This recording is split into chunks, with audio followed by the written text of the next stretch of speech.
Entre Asia y Occidente, Rusia, el país más grande del mundo, impresiona por sus espléndidos paisajes y la riqueza de su patrimonio. Moscú, San Petersburgo y muchos otros lugares. Un viaje fuera de los caminos habituales para descubrir la Rusia eterna y el círculo polar ártico. Rusia eterna. En el oeste de Moscú, Arbat es una calle histórica célebre por su vida cultural y sus tiendas. Desde la nobleza rusa hasta la época soviética, ha conservado su prestigio mostrando su más bello atractivo por la mañana, cuando aún está casi desierta. Cerca encontramos uno de los 7 rascacielos conocidos como las 7 Hermanas, construidos entre los años 40 y 50. Este es la sede del Ministerio de Asuntos Exteriores. Estos edificios, encargados por Stalin para conmemorar el 8º centenario de Moscú, están repartidos por toda la capital.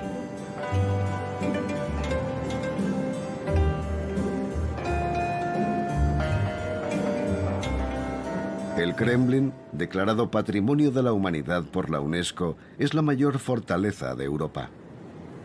Su gran palacio es la residencia oficial del presidente de la Federación Rusa. Justo al lado, la Plaza de las Catedrales muestra todas sus maravillas. El campanario más alto es el de Iván el Grande. Las torres del Kremlin, cuyo color rojo reproduce el de la muralla de la fortaleza, son también un testimonio del pasado religioso de la ciudad.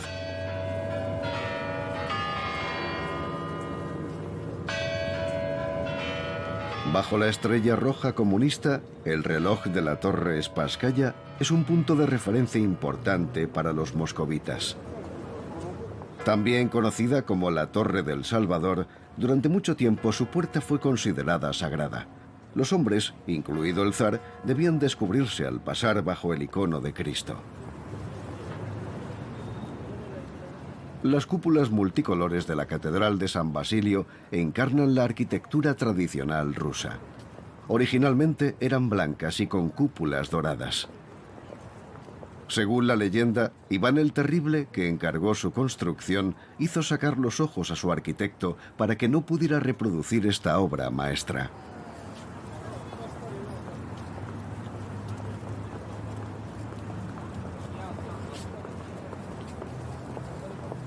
La famosa Plaza Roja toma su nombre de la palabra Krasny, que significa rojo y hermoso.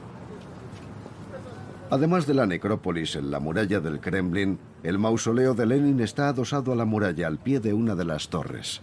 Sobre los muros del mausoleo a veces se refleja el GUM, un enorme centro comercial que data del siglo XVII. Este templo del capitalismo fue capaz de resistir al comunismo y sigue siendo un monumento imprescindible de Moscú.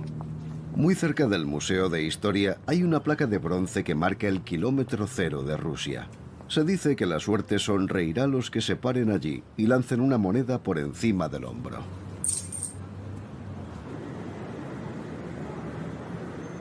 Lugar de peregrinación, la Catedral de Cristo Salvador fue construida en 1839 y luego arrasada por orden de Stalin para convertirse en una piscina pública.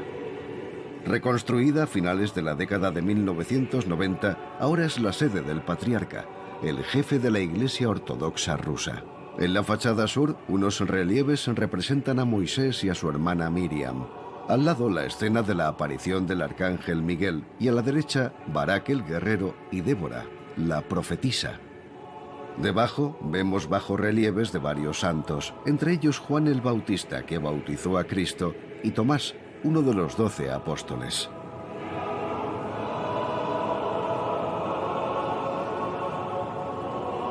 El interior impresiona por sus monumentales dimensiones, especialmente la cúpula de 30 metros de diámetro y por el increíble trabajo de restauración de los frescos.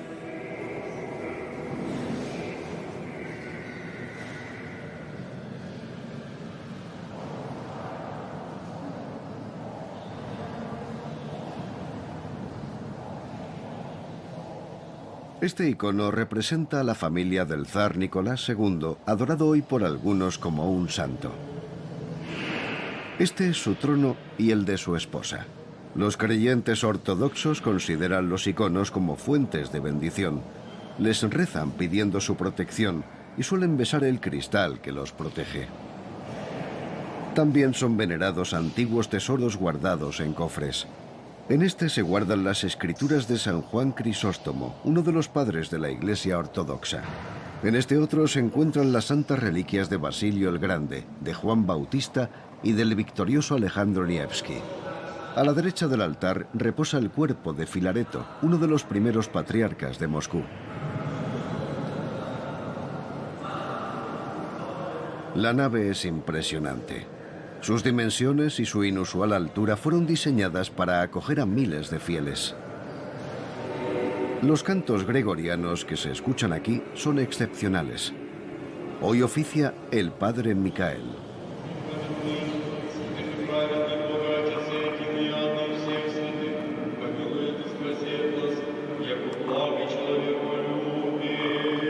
El último fin de semana de cada mes se muestran a los fieles las reliquias más valiosas. Un trozo del vestido de la Virgen María y uno de los clavos de la crucifixión de Jesús. Se conservan cuidadosamente en sus cofres. Hay algunas fotografías de ellos, pero ya no se permiten cámaras en el interior.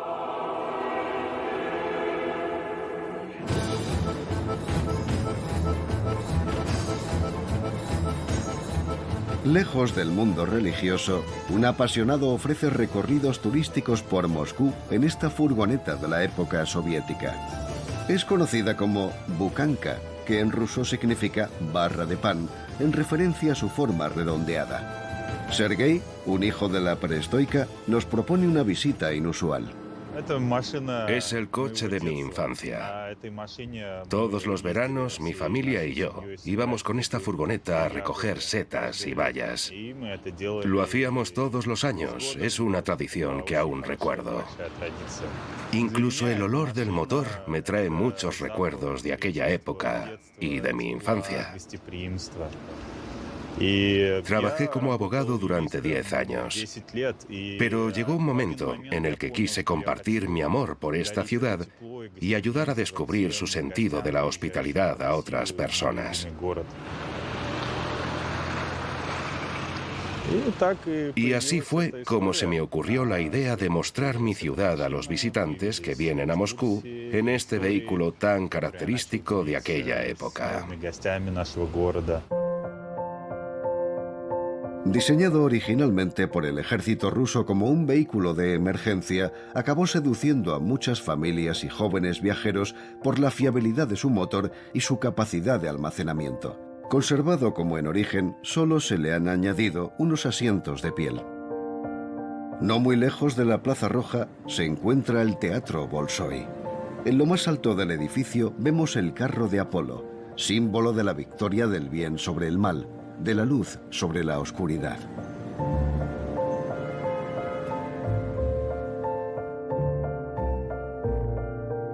En la primera planta, junto a la escalera principal, se encuentra el palco imperial, antaño reservado al zar.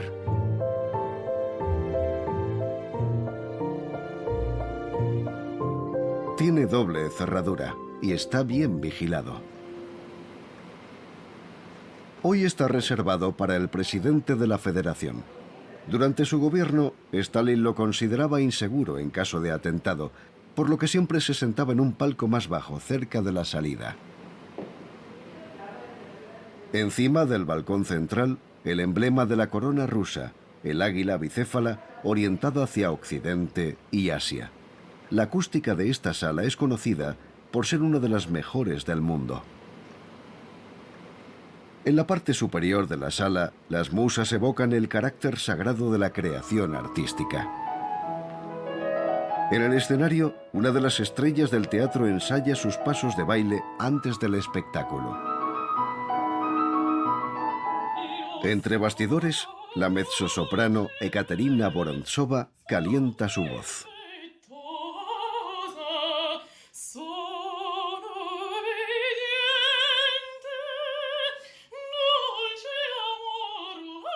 Para mí, el Bolshoi es un lugar lleno de historia. Aquí hay una atmósfera especial que lo envuelve todo y que influye en la forma de interpretar y de cantar.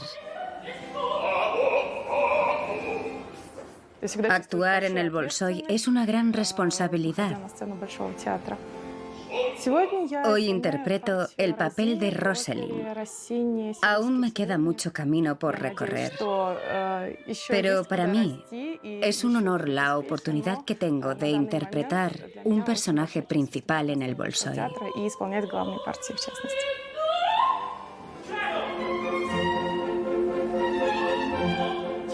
Todo el que visita Moscú viene a ver el Bolshoi, y no necesariamente lo hacen por el espectáculo, sino también por visitar el propio teatro, que es un monumento en sí mismo. Es un lugar increíble para Moscú y también para todo el país.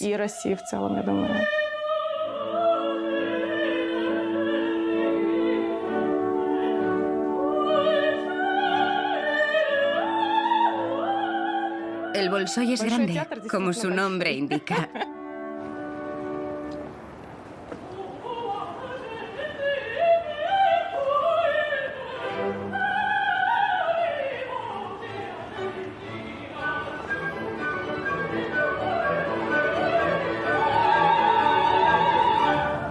Durante el invierno, cuando el cielo se oscurece, las calles se llenan de luz. En esta estación muchos moscovitas prefieren su ciudad de noche. La calle Nikolskaya, cerca de la Plaza Roja, se ilumina con miles de resplandecientes guirnaldas. A 10 kilómetros del centro de la ciudad se encuentra la mayor pista de hielo del mundo. En sus casi 20.000 metros cuadrados, más de 4.500 personas pueden patinar al mismo tiempo. Se encuentra en medio del parque VDNKH, un complejo de ocio que incluye museos y enormes salas para ferias y exposiciones. En la avenida central, la Casa de los Pueblos de Rusia se alza ante una estatua de Lenin, líder del movimiento bolchevique y fundador del Estado soviético. Entre los edificios más llamativos está el pabellón de Azerbaiyán. Este es el pabellón de Armenia.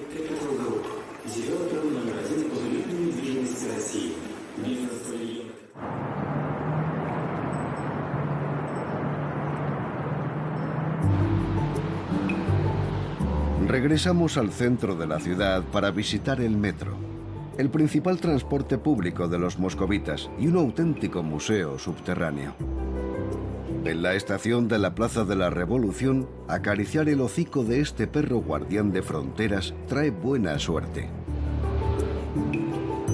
En los andenes y en los pasillos, 76 esculturas de bronce representan a los héroes de la Revolución. Hombres y mujeres cuya actividad simboliza los valores del comunismo.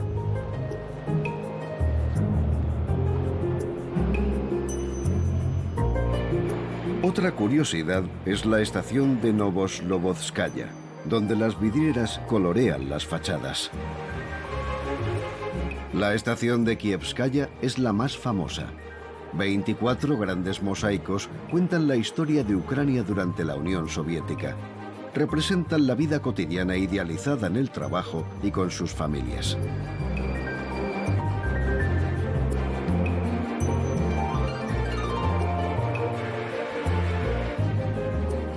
También hay retratos de personalidades, como Lenin y el escritor Pushkin.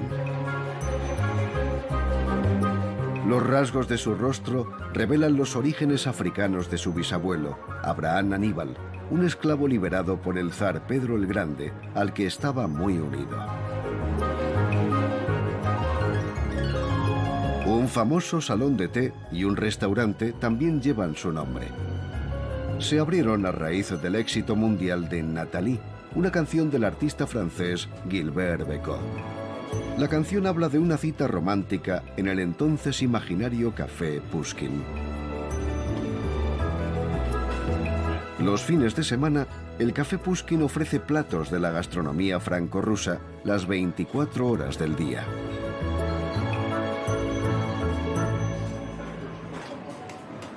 Con su madera tallada, sus molduras y sus sofisticados accesorios, todo está pensado para que la degustación de un chocolate caliente hecho a mano sea un momento especial.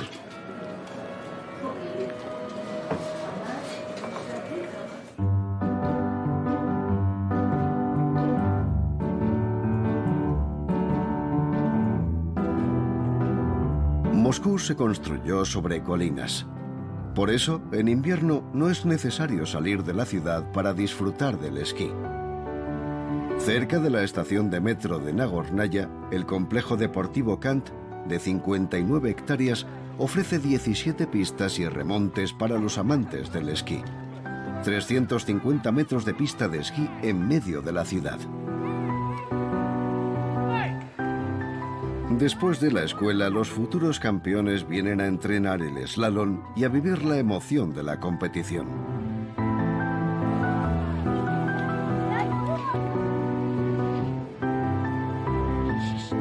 Los principiantes también pueden tomar clases aquí.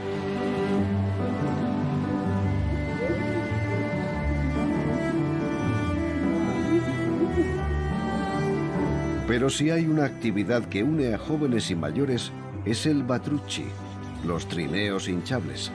Se llaman así por su parecido con la batrouchka, un bollo tradicional hecho con requesón.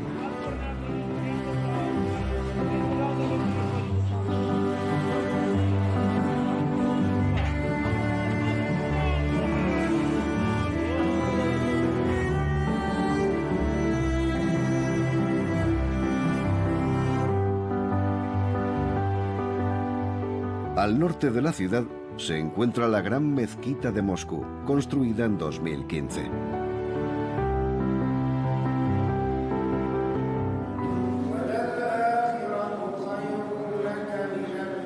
Testimonio de la diversidad religiosa del país, es la mayor mezquita del continente europeo. El Islam es la segunda religión en Rusia después de la ortodoxa. Construido en el estilo bizantino, los trabajos fueron dirigidos por un pintor tártaro y las decoraciones murales son obra de calígrafos turcos. En el vestíbulo principal, una impresionante lámpara de araña merece por sí sola la visita. Compuesta por cientos de piezas de cristal y recubierta de pan de oro, pesa 1,5 toneladas y mide 4 metros de ancho y 7 de largo.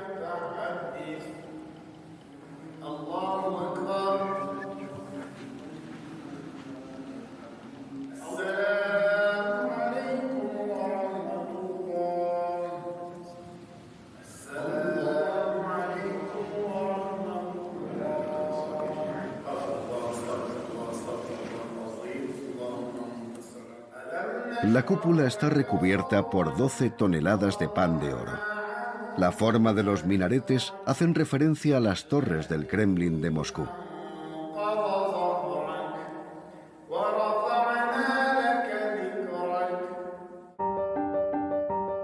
De camino a Volgoretchensk, a 400 kilómetros al noreste de Moscú, viajamos por el Volga, el río más largo de Europa. En invierno se confunde con el suelo nevado. Aquí se encuentra desde hace casi 50 años uno de los centros de producción de caviar más importantes del país. Está situado cerca de la central hidroeléctrica de la ciudad.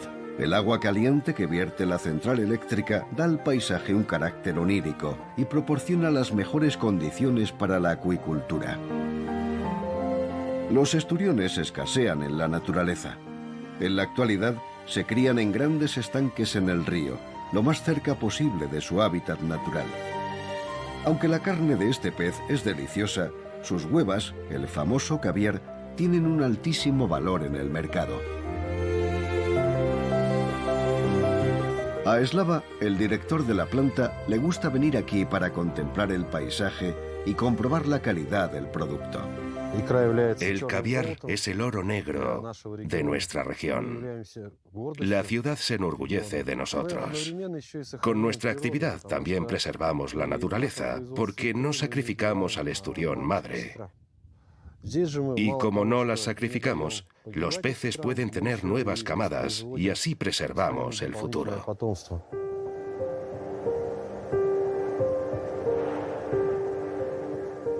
No muy lejos del río Volga está la piscifactoría de Slava, donde crecen los alevines antes de llevarlos al río y a sus estanques.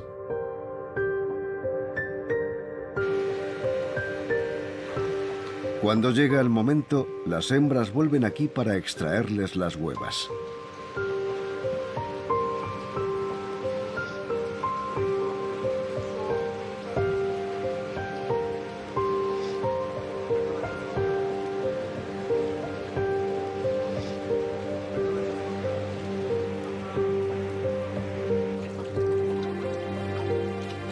El aclarado, escurrido y envasado se hacen a mano.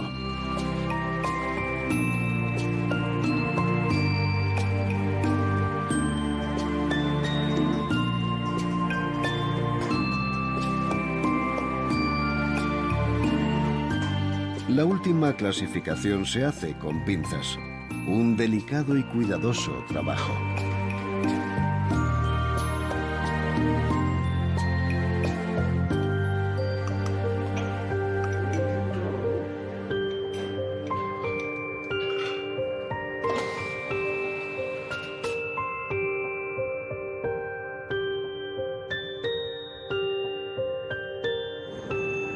A 40 kilómetros, río Volga abajo, se encuentra la ciudad de Kostroma.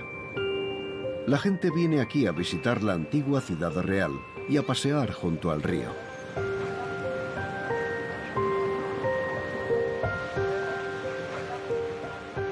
Kostroma es también el hogar de Snegurovska, la doncella de las nieves. Es la nieta del abuelo Frost, el equivalente ruso de Papá Noel. Sus orígenes se encuentran en un cuento infantil escrito en 1873 por Alexander Nikolayevich Ostrovsky, el padre del teatro ruso.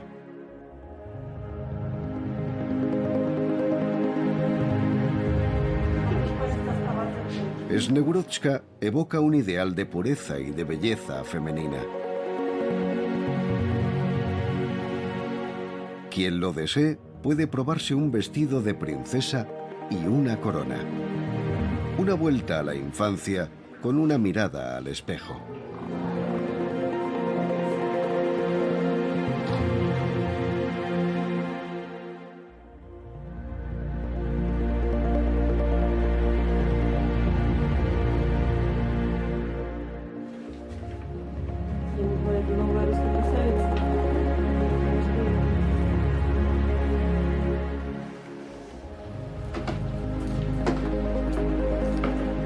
En un taller cercano, Anastasia trabaja las pieles para hacer estos sombreros típicamente rusos, los chapka, y también abrigos.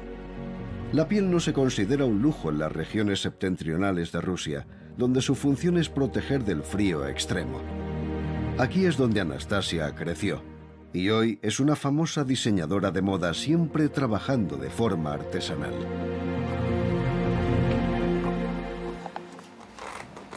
Desde que era niña me gustaban los chapkas. Nací en Chukotka, en el norte de Rusia. Todo el mundo sabe que allí hace muchísimo frío. Vivíamos lejos de la civilización. Allí no puedes salir sin cubrirte la cabeza y sin un buen abrigo, porque las temperaturas son extremas. Mi padre iba a cazar a la tundra para traernos comida. Y mi madre trabajaba las pieles de los animales que cazaba mi padre. Yo siempre llevaba abrigos de piel y chapkas en la cabeza, porque la temperatura podía bajar a veces a 60 grados bajo cero.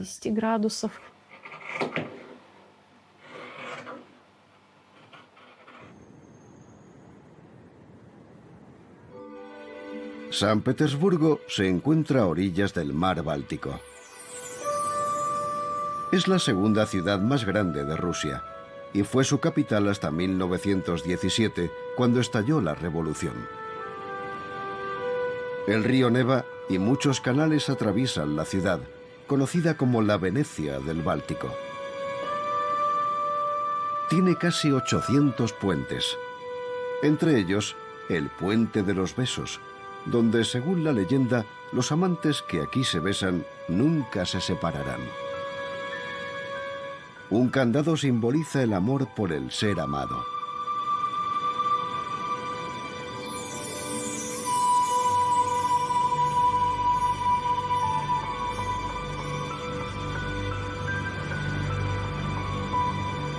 El nombre de algunas de estas construcciones hace referencia a su color, como el Puente Rojo o el Puente Verde. Conectan con la arteria principal de la ciudad, la Avenida Nevsky. Su perspectiva a menudo es citada en la literatura rusa, al igual que la arquitectura única de esta ciudad declarada Patrimonio de la Humanidad por la UNESCO.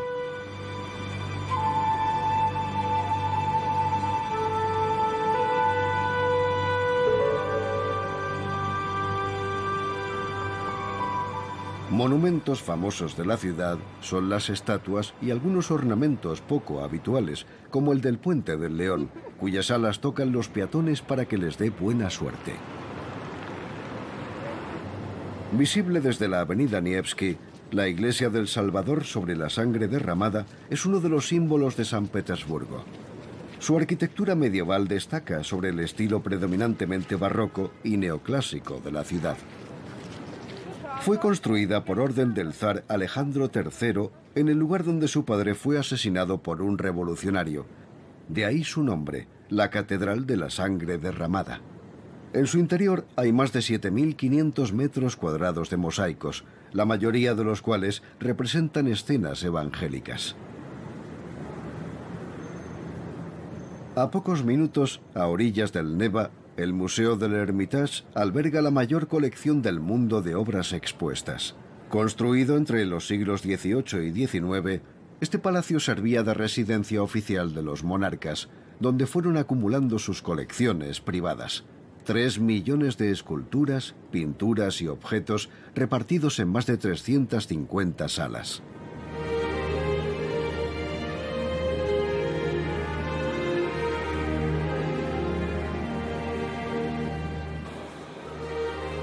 La sala del pabellón es la más visitada del museo. Sobre todo es famosa por su reloj del siglo XVIII que regaló a Catalina II Grigori Potemkin, su favorito. El reloj muestra a un búho asociado a la oscuridad de la noche, un gallo que representa el sol y un pavo real, metáfora del Renacimiento. Juntos simbolizan la alternancia incesante del día y la noche. La propia sala es una obra maestra. Las columnas son de mármol blanco, los dorados y las molduras reflejan la luz, y 28 lámparas de cristal brillan con 1000 destellos. Varias salas están dedicadas al Renacimiento italiano. Una de ellas está dedicada a las obras de Leonardo da Vinci. La Madonna Lita es una de las obras expuestas.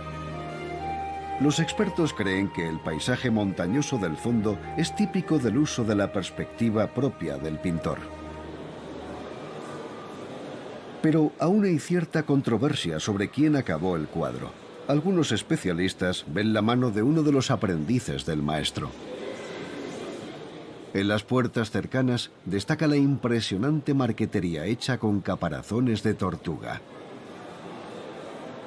Hay muchas otras pinturas repartidas por el palacio, desde las chimeneas hasta el techo. Hay varios frescos inspirados en la mitología griega, como el de la diosa del mar, Anfitrite, y los dioses del Olimpo.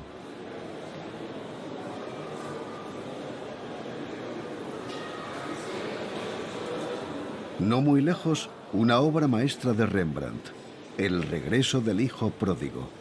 Representa la escena del padre que acoge a su hijo arruinado. Este cuadro refleja el genio del pintor, que cuenta con su pincel el poder de la compasión.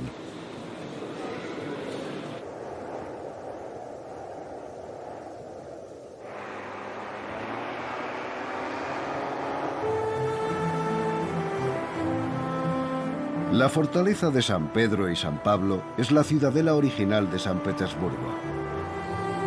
Pedro el Grande eligió este lugar para prepararse para los ataques de Suecia. Conocida por su antigua prisión, es visitada por su catedral, donde reposan casi todos los zares de la dinastía Romanov. Esta es la tumba de Pedro el Grande. Y esta, la de Catalina II.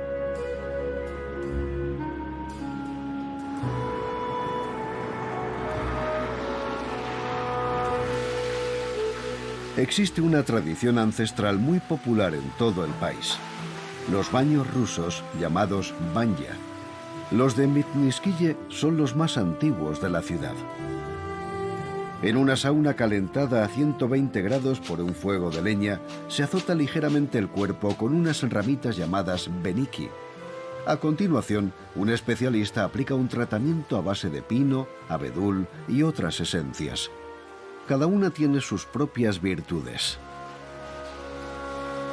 Eric lleva más de 10 años trabajando aquí y conoce todos los secretos de este tratamiento corporal 100% natural. Soy maestro del humo en los baños de Mytnitskije. Hay que calentar cada músculo y cada hueso del cuerpo. Cubrimos el cuerpo con un manojo de ramas de roble, abedul, enebro, abeto y eucalipto del Cáucaso. Este tratamiento refuerza el sistema inmunitario. Ser un buen maestro del humo es muy sencillo. Solo tienes que amar a tu paciente, porque cuando amas a tu paciente entiendes sus necesidades.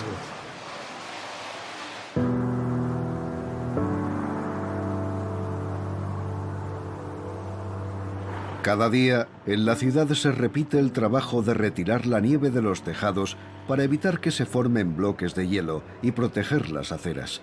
Es mejor no pasar por debajo.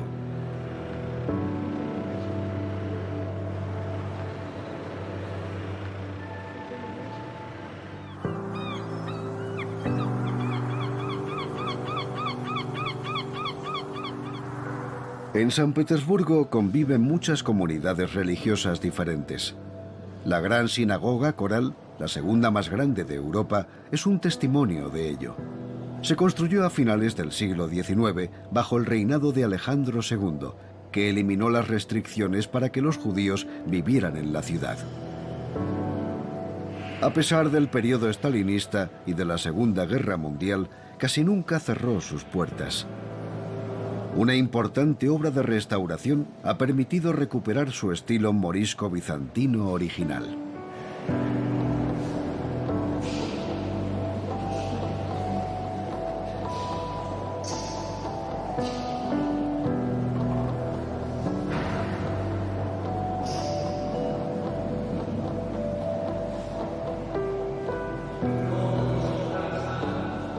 En la sala de celebraciones, algunas fotografías y trajes ilustran el matrimonio según las tradiciones judías ortodoxas. A pocos cientos de metros se encuentra uno de los lugares más importantes de San Petersburgo, el Teatro Mariinsky. Este fue el primer teatro permanente del Imperio ruso. Llamado Bolshoi cuando se fundó en 1784 y luego Kirovsk, durante el periodo soviético, en 1992 adoptó el nombre de Mariinsky. Ha conservado su estilo barroco renacentista y sus máscaras, que representan las diferentes emociones que interpretan los actores.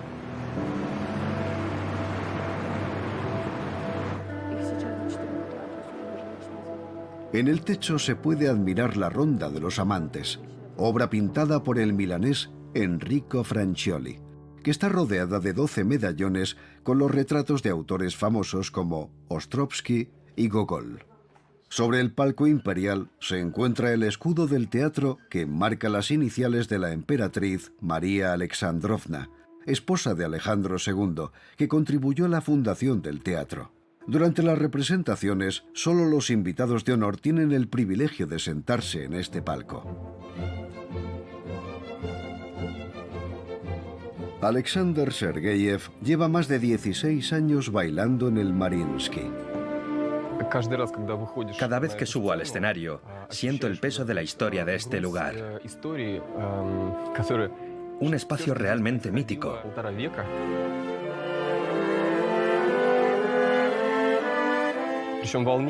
Cada paso que doy aquí es para mí una gran responsabilidad.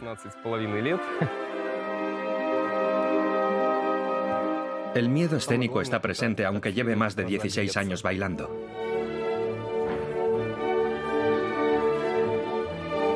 Tengo que concentrarme para controlarlo.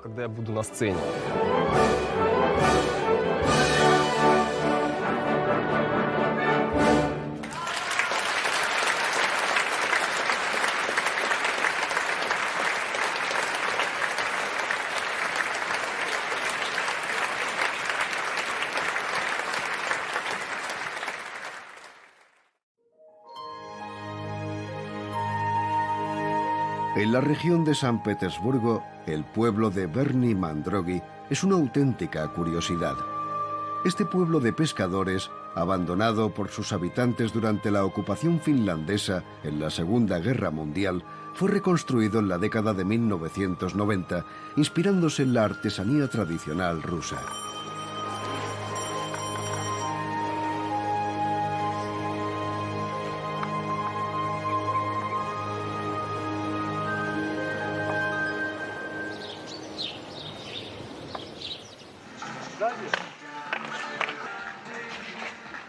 El hockey sobre hielo es un deporte muy popular en Rusia. Y con botas es aún más divertido. Se dice que estas botas de fieltro, llamadas balenki, son de origen mongol. La más grande del mundo está aquí, en Mandrogi. Mide 12 metros y medio de altura y 3 metros de larga.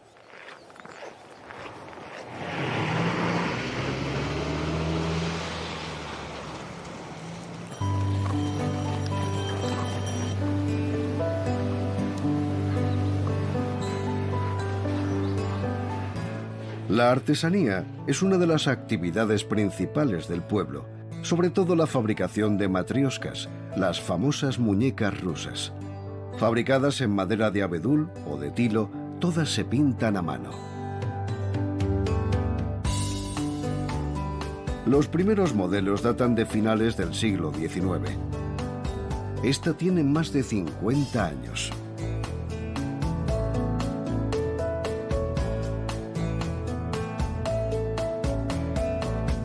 Olga pasa muchas horas dando vida a estas muñecas que sin colores ni dibujos todas parecen iguales.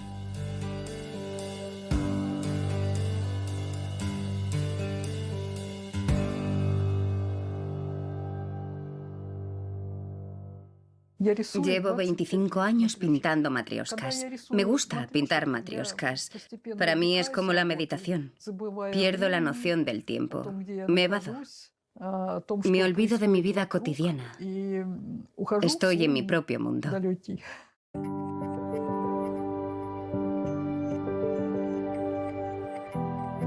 Aunque la mayoría de sus creaciones representan a las mujeres campesinas, los motivos son muy variados.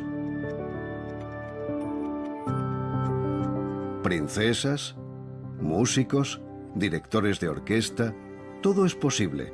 Incluso una matrioska a tu propia imagen y semejanza. Lejos de las típicas viviendas campesinas o isbas, un museo nos recuerda que Rusia es la cuna del alcohol más consumido del mundo, el vodka. Aquí se exhiben 3.607 botellas, algunas en forma de corona, de estatua e incluso de huevo de Fabergé. También se exponen aquí antiguas herramientas de las distintas fases de transformación del grano en alcohol. Algunas fotografías muestran su papel en la vida social. En el techo, unos dibujos nos recuerdan que el proceso de destilación procede del antiguo Egipto, pero en aquella época se usaba para fabricar perfumes. Y es que esta bebida forma parte de la memoria colectiva rusa desde hace siglos.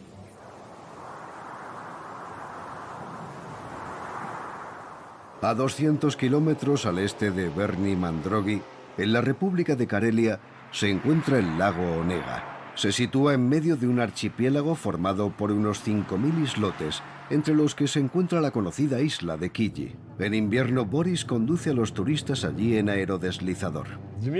Deslizarse por el hielo hasta Kiji es un verdadero placer. Es como si volara sobre el hielo.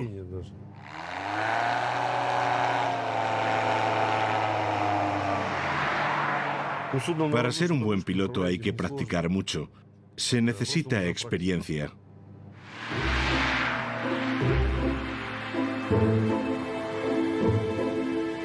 El conjunto arquitectónico de la isla de Kiji, conocido como Pogost, es Patrimonio Mundial de la UNESCO. La iglesia de la Transfiguración, la más imponente, brilla con 22 cúpulas recubiertas de madera de álamo.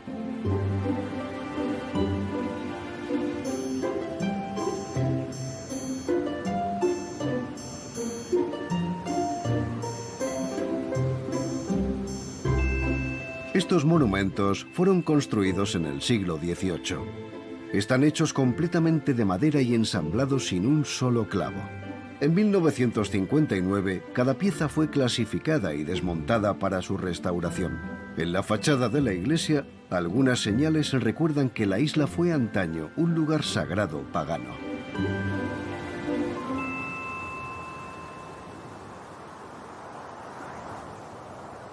Las tumbas también son un testimonio de esa diversidad. La iglesia de la Intercesión, la única que se calienta en invierno, cuenta con varios iconostasios. Estos muros cubiertos de iconos son típicos de las iglesias ortodoxas de madera, en las que no está permitido pintar frescos directamente en las paredes. Este representa el juicio final y estaba situado a la salida de la iglesia para recordar a los fieles la vida que les esperaba tras estas puertas. Aquí, el descenso al infierno. Y aquí, los demonios tentadores.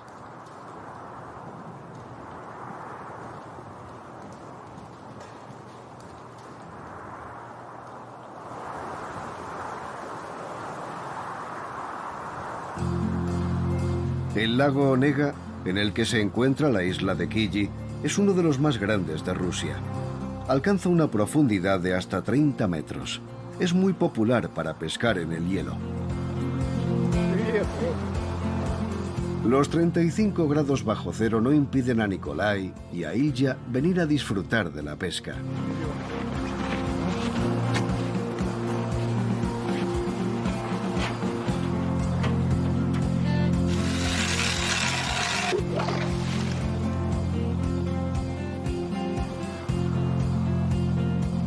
Mira, mira, mira. Ha picado uno. Ha picado uno pequeño. Mira qué bonito es. Durante la semana llevo a los turistas de excursión en moto de nieve por el bosque y alrededor del lago. Y los fines de semana venimos a pescar. Somos karelianos y nos encanta esta tradición. No son muy grandes, pero ya hemos pescado 5. Hay quien va hasta la mitad del lago y vuelve con las manos vacías. Aquí no solo pescamos, también compartimos buenos momentos con los amigos. ¿Y cómo están tus perros? Están muy bien. ¿Están bien todos? ¿Y solo tienes huskies? Sí, 2 son de carreras que vienen de Alaska.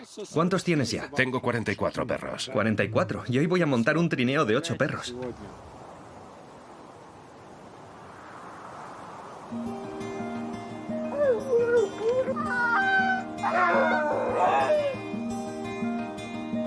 De vuelta en casa, es hora de entrenar para Nikolai y sus perros.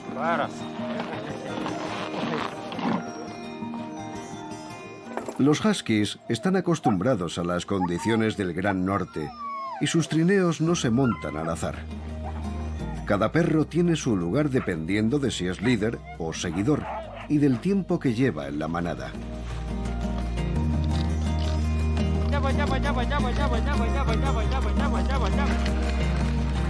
Es una experiencia inolvidable para descubrir el paisaje de Karelia.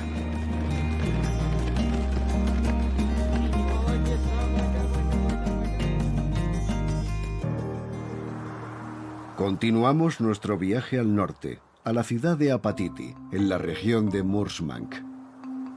Como todas las mañanas, Maxim va a trabajar en trineo. Y como todos los días, comienza su jornada gritando a sus renos. ¿A dónde vas? Vamos, vamos. Debería haber puesto el otro, que va más rápido. Este se mueve como las tortugas. Venga, vamos, vamos. Ayer rodeé la isla. Se pueden ver mis huellas.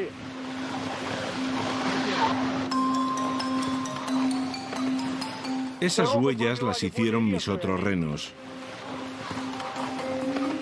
Esa es la cabaña de unos pescadores. Este guía trabaja para el complejo turístico Ogni Imandri, en las orillas del lago Imandra.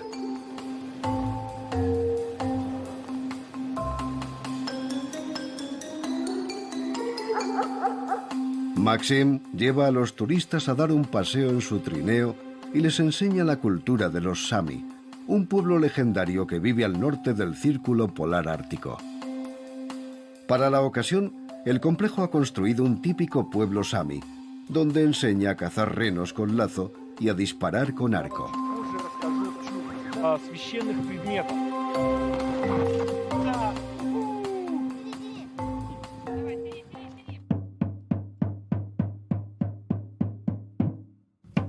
El chamanismo está muy presente en la cultura Sami. En una cabaña tradicional llamada Kota, Oleg pone en contacto el mundo de los espíritus y el de los hombres con la ayuda de su tambor de piel de reno.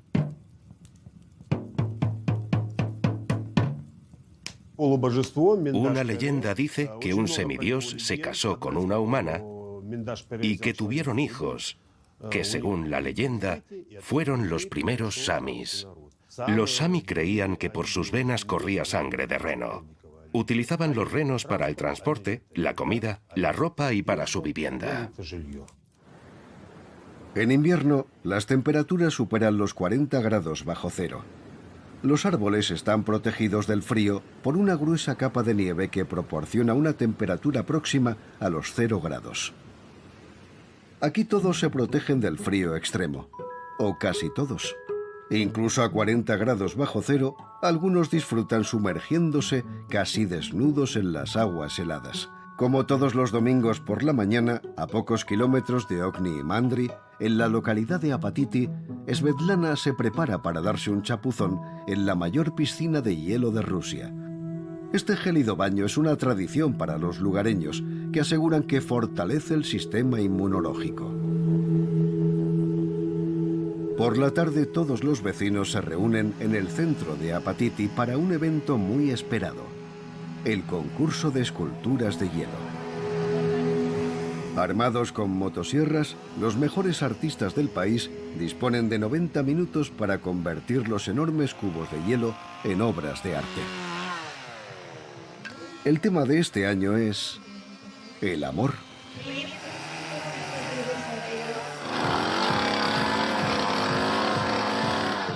La escultura de hielo es una práctica muy popular. Las bajas temperaturas permiten que las obras permanezcan durante meses.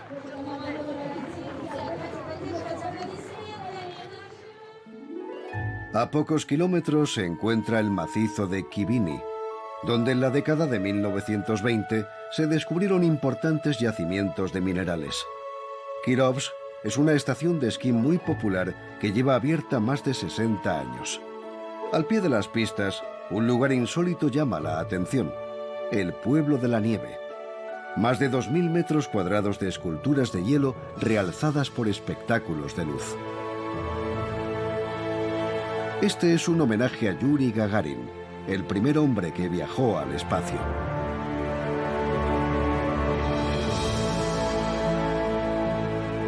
Después de la medianoche, hay otra actividad para los turistas: las auroras boreales.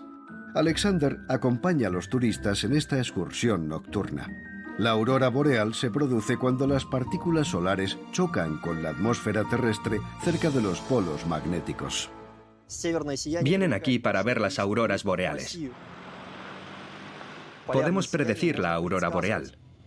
Tenemos buenas herramientas para predecirlas. Podemos observarlas gracias a los satélites. Pero a pesar de todo, no se pueden predecir con total seguridad. Hay que tener suerte. Esta noche otro experto ha venido a probar suerte. Valentín es un fotógrafo especializado en auroras boreales. Las auroras boreales son siempre diferentes, nunca son iguales.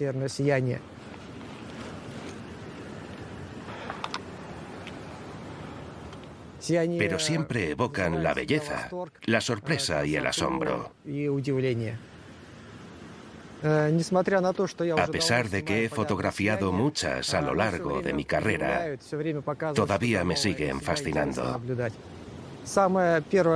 El secreto para ser un buen cazador de auroras boreales es abrigarse bien. Eso es lo primero, para no acabar congelado antes de ver una. La aurora boreal más increíble que he visto fue sobre las montañas Kivini. Habíamos ido con unos amigos a ver una lluvia de meteoritos. Los colores eran increíbles. Además del verde, había rojos, violetas e incluso amarillos. Valentín ha reunido sus mejores instantáneas en un libro de fotografías. Pero si no tienes el valor de esperar la aurora boreal toda la noche a 40 grados bajo cero, con un poco de suerte también se puede disfrutar sumergido en un baño nórdico a más de 50 grados. Desde el bullicioso ambiente de Moscú y San Petersburgo hasta los confines del Polo Norte, el alma rusa tiene muchas facetas.